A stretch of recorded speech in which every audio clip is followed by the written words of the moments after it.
안녕하세요. 화장품 읽어주는 남자 화익남 임관우입니다. 오늘은 팔꿈치 색소 침착에 대해서 한번 알아보려고 하는데요. 사실 팔꿈치 색소 침착은 요즘과 같은 겨울보다는 사실 여름에, 그러니까 노출이 많은 날에 여러분들이 많이 고민을 하시는 내용이신 것 같아요. 왜냐하면 팔꿈치가 외부로 노출되게 되고 결국에 미관상의 문제로 이어질 수 있기 때문입니다. 하지만 요즘과 같은 겨울에 미리 관리를 해놓으면 팔꿈치 색소 침착을 개선해서 여름이 왔을 때 우리가 외부로 팔꿈치가 노출돼도 미관상의 문제가 발생하지 않을 수 있기 때문에 여러분들이 지금부터 팔꿈치 색소 침착을 한번 관리를 해보시면 좋을 것 같다는 생각이 들어서 제가 오늘 팔꿈치 색소 침착 부작용 없이 개선하는 방법에 대해서 준비를 해봤습니다. 우선 팔꿈치의 색소 침착을 개선하기 위해서는 팔꿈치에 색소 침착이 왜 유발되는지에 대해서, 그러니까 이유에 대해서 먼저 이해하고 있을 필요가 있습니다.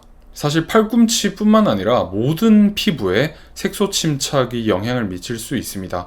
얼굴이나 쉽게 눈에 띄는 부위의 경우에는 우리가 일반적으로 미관상의 문제 때문에 집중적이고 복합적인 관리를 하게 됩니다. 그렇게 색소 침착을 개선하는 경우가 많지만 눈에 잘 띄지 않는 팔꿈치와 같은 부위에는 생각보다 신경을 잘 못 써서 색소 침착이 방치되어서 악화되는 경우가 많습니다. 정말 다행인 것은 우리가 잘 아는 것처럼 팔꿈치 색소 침착 경우에는 의학적인 치료를 필요로 하지 않는다는 것입니다.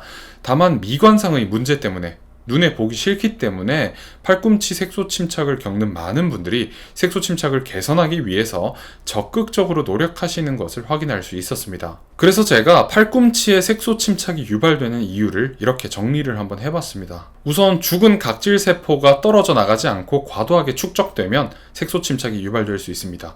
그리고 자외선 노출에 의해서 과색소 침착이 증가하면 팔꿈치에 색소 침착이 될 수 있습니다.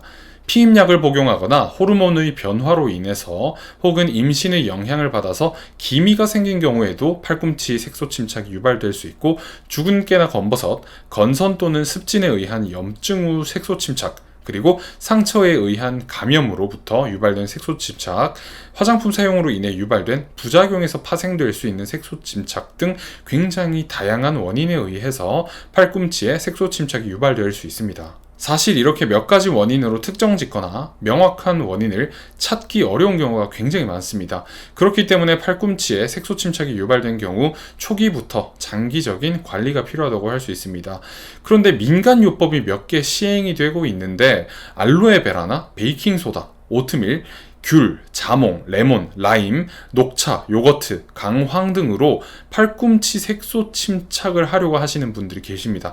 이 민간요법 홈케어를 통해서 이러한 방법으로 팔꿈치 색소 침착을 개선하려고 하시는 분들이 계시는데 사실 효과는 미미할 것으로 판단되고 오히려 피부에 부작용이 유발될 수 있기 때문에 여러분들 주의하시기 바랍니다. 우리가 근본적인 팔꿈치 색소 침착 개선을 위해서 집에서 시도할 수 있는 홈케어 방법에는 팔꿈치 색소 침착의 원인을 면밀하게 분석하면 몇 가지를 찾을 수 있습니다. 우리가 아까 원인을 한번 봤잖아요. 죽은 각질세포의 과도한 축적 때문에 팔꿈치에 색소 침착이 된다.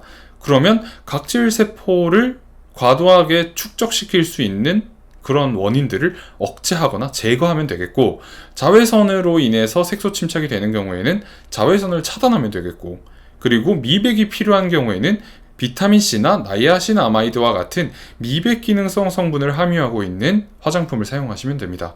그렇기 때문에 이러한 다양한 방법으로 팔꿈치 색소 침착의 원인을 분석하고 팔꿈치 색소 침착을 개선해 볼 수 있습니다. 우선 팔꿈치의 죽은 각질세포를 제거하는 방법에 대해 알아보겠습니다. 죽은 각질세포를 제거하는 좋은 방법에는 화학적 각질 제거제를 활용하는 방법이 있습니다.